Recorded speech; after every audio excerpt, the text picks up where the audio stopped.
స్వామి నమస్తే. మీ పేరు స్వామి? శివస్వామిజీ శ్రీ శైవక్షేత్ర పీఠాధిపతి అమరావతి రాజధాని. స్వామి ఏంటి ఈ రోజున పరిణామాలు చూస్తుంటే ఎలా ఉంది స్వామి కల్తీ వ్యవహారం గురించి మీ అభిప్రాయం ఏంటి అసలు? కోర్టు తన నిర్ణయాన్ని ప్రాథమిక నివేదికగా అందజేసింది.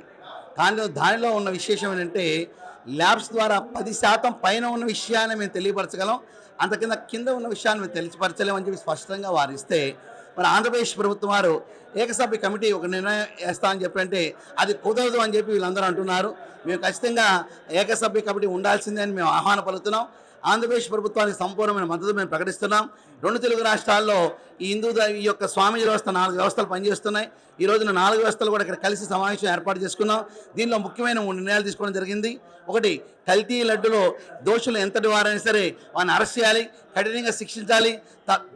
తద్వారా న్యాయ వ్యవస్థ మీద ఒక నమ్మకం, భరోసా, భద్రత సంపూర్ణంగా లభిస్తుంది. ఇప్పటివరకు లేదంటారా? ఉంది, కానీ మరింతగా లభిస్తుంది.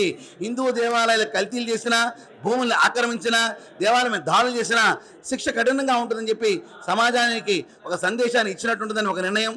రెండవది, 2 రాష్ట్రాల్లో ఉన్న 600 మంది సాధు సంతులు, భారతదేశంలో ఉన్న అన్ని రాష్ట్రాల నుంచి కూడా పీఠాధిపతులతో తొందరలోని తిరుమల కేంద్రంగా ఒక సమావేశాన్ని ఏర్పాటు చేయడానికి సిద్ధం చేస్తున్నాం.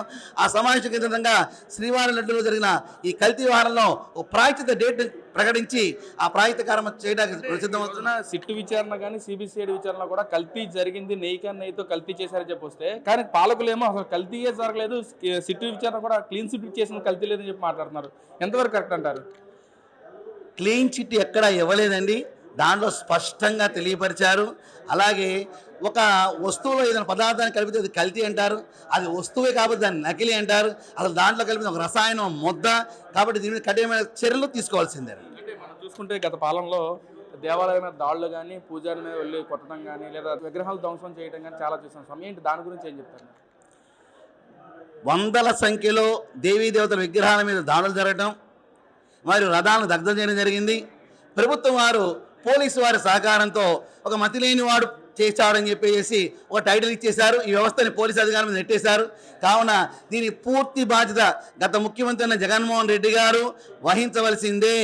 అలాగే 25,000 చర్చిలు నిర్మాణం చేశారు గత ప్రభుత్వంలో. 200 కొండల మీద సులువులు పెట్టారు. వాటిని తీసివేయాల్సిన బాధ్యత అందరి మీద ఉంది. ఎక్కడా పర్మిషన్ ఉండదండి, ఏమైనా ఆక్రమించుకోవడం, కట్టేసుకొని అభయం ఇచ్చేశారు. ఈ విధంగా హిందూ ధర్మానికి ఎంత ఘోరాతి ఘోరమైన ఇబ్బంది కలగాలో ఆ ప్రభుత్వం అంత జరిగినాయి. ఇప్పుడు ఈ యొక్క ఉమ్మడి ప్రభుత్వం, కూటమి ప్రభుత్వం, ధర్మ పరిపాలనతో వెళ్తున్న ప్రభుత్వం, ఈ ప్రభుత్వం పూర్తి విశ్వాసం ఉంది, మంచి జరుగుతుందని మేము భావిస్తున్నాం. మరి మాట్లాడుతున్నారు గత పాలనలోనే హిందువులు సంప్రదాయం అంటే చాలా పెద్ద గౌరవం ఇస్తుందంటే జగన్మోహన్ రెడ్డి వేసారు దానికి అంటున్నారు కదా. మరి అవును, నటనలో నాటకాలు చాలా గొప్పగానే జరిగినాయండి, మేము అందరం చూస్తున్నాము. స్వరూపానంద వారు కూడా ముంచి లేపారు కదా వారిని, ఏదో హిందూ ధర్మంలోకి వచ్చేస్తున్నట్టుగా. ఆయనకి బుద్ధి లేదు, తీసుకున్న వాళ్ళకి బుద్ధి లేదు. మరి అందుకనే కదండి 150 పైసల నుంచి 11 అంకెలు ఎందుకు వచ్చిందండి? ఈ చేసిన పాపాలే. నెక్స్ట్ ఇలాంటి తప్పుడు విషయాలు కూడా సమర్థించుకుని వెళ్తే అవి కాకుండా కూడా పార్టీ లేకుండా పోద్దని కూడా మేము అంటామండి. అంటే మన హిందూ సంప్రదాయం ప్రకారం ఏదైనా పూజ జరిగితే భార్యాభర్త ఇద్దరు కలిసి వెళ్ళాలి. మరి రోజున అలా చేయకుండా ఒకరైలు పూజ చేయటం, లేదా తీర్థప్రసాదాలు ఇస్తే పక్కకు విసిరేయటం ఏంటి, ఎలా చూడొచ్చు అంటారు? అది ఎవరు రమ్మన్నారండి? మాకెందుకండి? మా నాయకులు లేరా? మా దేశభక్తులు లేరా? పెద్దవాళ్ళు లేరా? వీరు ఎందుకు రావాలి? ఆ పదార్థాన్ని అవమానిస్తూ పక్కన ఎందుకు పడేయాలి? భార్య సంబంధం లేకుండా ఎందుకు తీసుకురాకుండా ఉండాలి? ఇదంతా హిందూ సమాజాన్ని మోసం చేసే ఒక నాటకీయ ప్రక్రియ అండి. ఆ ప్రక్రియ సమాజాన్ని చూసింది, అర్థం చేసుకుంది, కాబట్టి తగు నిర్ణయాన్ని ప్రకటించింది. కార్యాచరణ ఎలా ఉండబోతుంది సార్ దీని మీద? హిందూ సమాజం అంతా ఏకతాటి మీద ఉంది. పూజ మఠపీఠ ఆశ్రమపతులు 4 విభాగాలతో ఉన్న వాళ్ళు కూడా ఇవాళ కలిసి ఒకే సంకేతాన్ని సమాజానికి అందజేయడం జరిగింది. యావత్ ప్రభుత్వానికి మానసి నారా చంద్రబాబు నాయుడు కానివ్వండి, ఉప ముఖ్యమంత్రి మరి పవన్ కళ్యాణ్ గారికి కానివ్వండి, వారు చేసే సనాతన ధర్మానికి మేము చేదోడు వాదుకుంటాం. హిందూ ధర్మం మీద ఏ చిన్న విషయం ఇబ్బంది జరిగినా మా దృష్టి తీసుకురండి, మేము పరిష్కారం చేస్తామని ఒక భద్రతా భావానికి భరోసాని ప్రభుత్వం అందించినప్పుడు మాకు అంతకన్నా మాకేం కావాలండి? ఆ ధర్మ ప్రభుత్వమే మాకు కావాలి. ఏంటి, ఎక్కడి నుంచి వచ్చారు? మీ పేరేంటి? నా పేరు శ్రీ శ్రీ శ్రీ దయానంద దత్త స్వామీజీ, మంగళగిరి గురు దత్తాత్రేయ ఆశ్రమం నుండి వచ్చాను.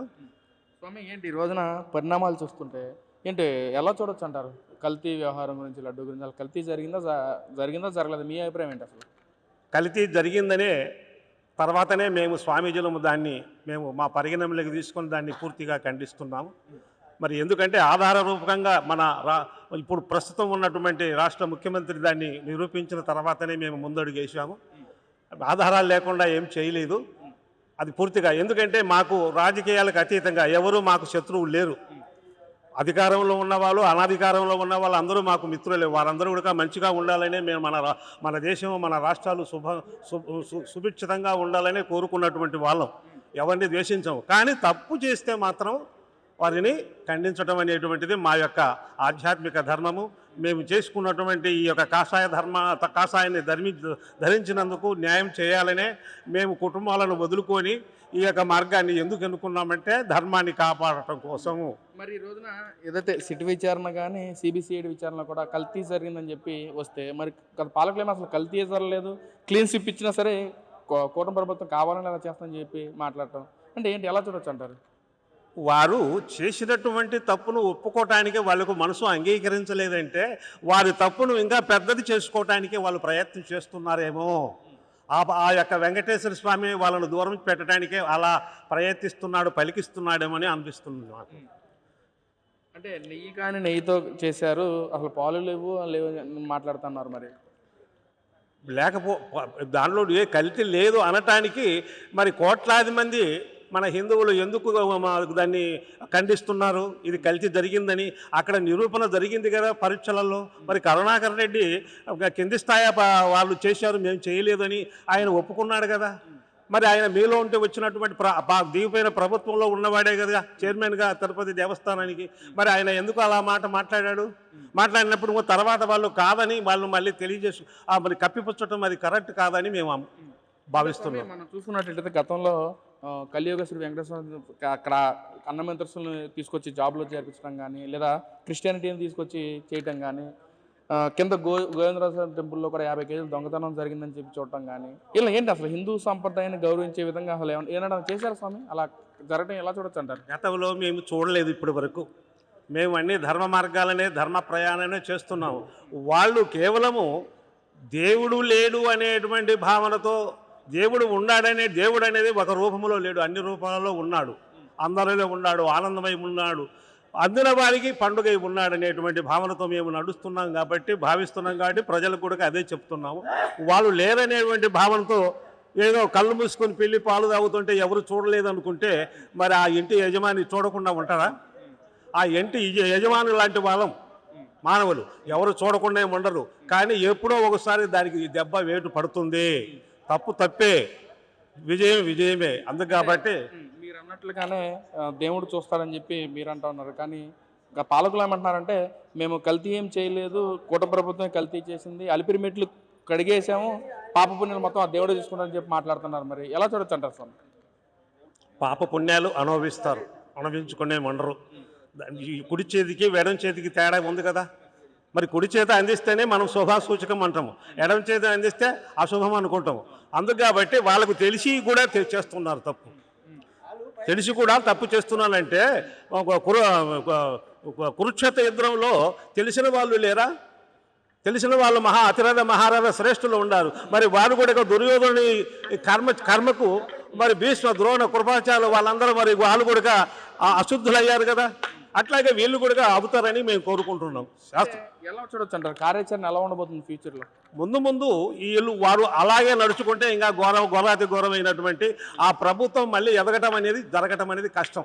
వాళ్ళు శాంతి ఇచ్చి ఒప్పుకుంటే ప్రజలు కొంతమంది జాలిపడి తప్పు ఒప్పుకున్నటువంటి వానికి ఎప్పటికైనా సరే మనం క్షమించేటువంటి ధర్మం మన మానవ ధర్మంలో ఉంది.